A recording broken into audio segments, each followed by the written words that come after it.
هل فعلا الانتحار هو نتيجة اكتئاب أو حالة يأس شديد؟ إمتى أول حادثة انتحار مسجلة بالتاريخ؟ طيب شو رأي الشعوب والثقافات والأديان بالانتحار؟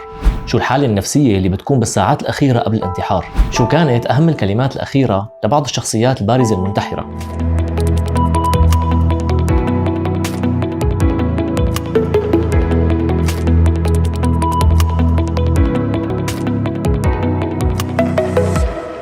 مرحبا.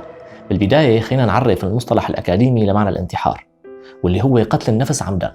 وهون لازم نميز بين قتل النفس وإيذاء النفس. وإيذاء النفس بيشمل مثلا تسميم أو جروح ظاهرة أو مخفية على الجلد.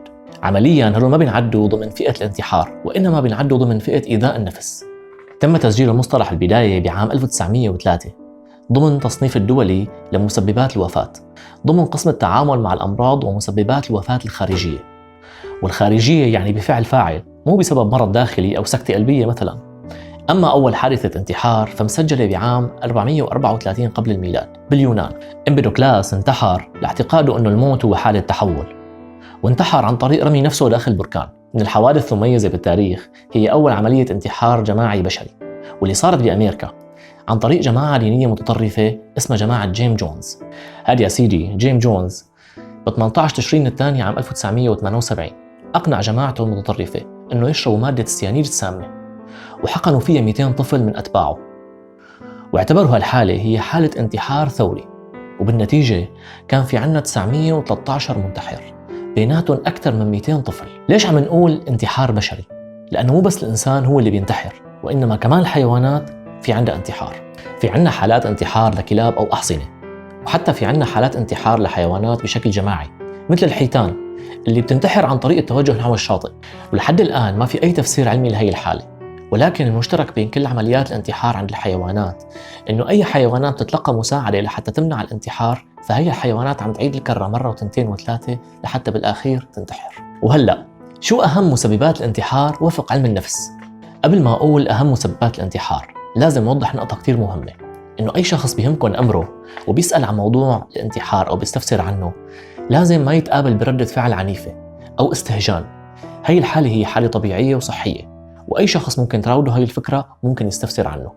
أهم مسببات الانتحار هي يا أما ألم مزمن مثل مرض عضال، أو ضيق عاطفي حاد. الضيق العاطفي الحاد مو المقصود فيه بس حالة الحب، وإنما ممكن يكون حادث تعرض له أحد الأقرباء أو المقربين وتسبب بعاهة أو وفاة. وإنشان ما حدا يخاف من الاستشارة النفسية، فالطبيب أو المعالج النفسي ما رح يمسك أي شخص عنده استفسار أو عنده استشارة أو محاولة انتحار ويحجزه خوفاً عليه من إيذاء نفسه، وإنما عملية التحليل بتتم بمراحل كتير طويلة، منها دراسة كل تصرفات أو ميول الانتحارية خلال الشهر السابق أو السنة السابقة. خلينا نعرف هلأ رأي الشعوب والأديان بالانتحار قبل ما نسكت ونخانق اللي حوالينا كل ما سألونا وجاوبوا سيرة الانتحار.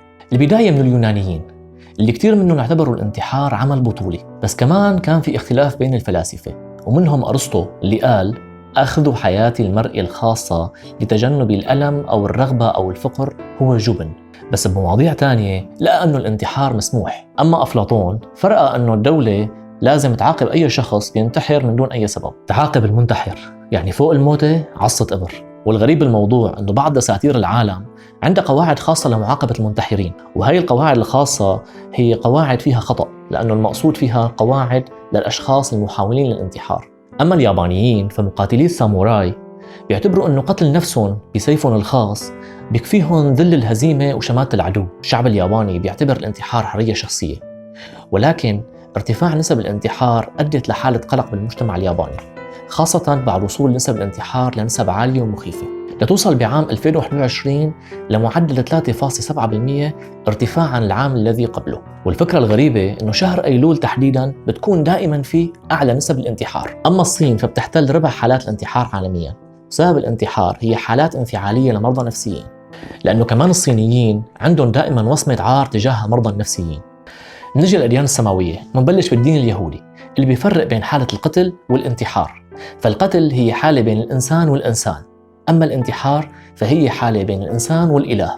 لهيك بيعتبروا أنه الانتحار هو خطيئة، لأنه بيمثل صفعة بوجه الإله اللي عطى للإنسان عمر وهذا الإنسان قرر يقصره. معظم أشكال المسيحية بتعتبر الانتحار خطيئة، لأنه الحياة هبة منحها الإله للإنسان ولا ينبغي أن نرفضها. والأشخاص المنتحرين يندفنوا خارج المقابر المقدسة، أما محاولي الانتحار فيحرمون كنسيا. بس كمان في اعتقاد أنه المرض النفسي ممكن يقلل مسؤولية المنتحر. وكمان الوصية السادسة ممكن ترجمتها ضمن عبارة عليك أن لا تقتل، وهيك مو بالضرورة تكون تنطبق على قتل الشخص نفسه. أما بالدين الإسلامي فقتل النفس حرام وخطيئة كبرى. وكمعلومة تاريخية كان في جنود بالجيش الإسلامي وقت تحصل معهم إصابات مؤلمة جدا كانوا يقتلوا نفسهم لإنهاء الشعور بالألم. هدول الأشخاص كانوا ما يصلوا عليهم صلاة الجنازة، ولكن تذكر حادثة عن جندي قتل حاله بهي الطريقة وصلوا عليه صلاة جنازة.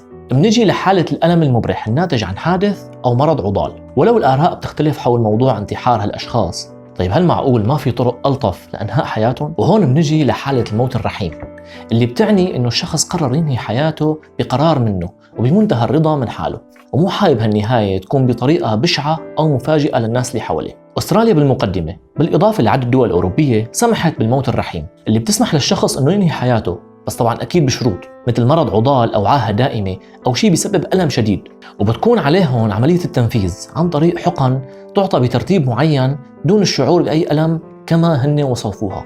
الفكرة المثيرة للجدل إنه فرنسا كانت بصدد إصدار تشريع بيسمح للأشخاص دون 18 سنة إنه يقرروا مصيرهم في حال كان عندهم مرض عضال هن وصغار، لكن الهجمة اللي ضدهم كانت قوية من ناحية أخلاقية. هدول هن لساهم أطفال وبكير لسه ياخدوا قرارات، فما بالك إذا كان قرار حياة. وهون بنجي لدراسة هندية بعام 2015 حللت الخطوط الأخيرة لرسائل الأشخاص المنتحرين وصنفت الحالات النفسية لهالأشخاص بالدقائق أو الساعات الأخيرة. هالتصنيف كان حزن، فرح، خوف، راحة، طلب غفران وشعور بالذنب. ولتكون الفكرة أوضح، الأشخاص المنتحرين مو ضروري يكونوا هن أشخاص فاشلين أو ما عملوا شيء بالمجتمع. فمن أهم الشخصيات اللي انتحرت ليوناردو دافنشي، وكانت كلماته الأخيرة: لقد أسأت للرب والبشرية، أعمالي لم تكن بالجودة الكافية. أما أديسون فقال: المنظر بديع جدا من هنا. أما الكلمات الأخيرة لبيتهوفن فكانت: صفقوا أيها الأصدقاء، لقد انتهت الكوميديا.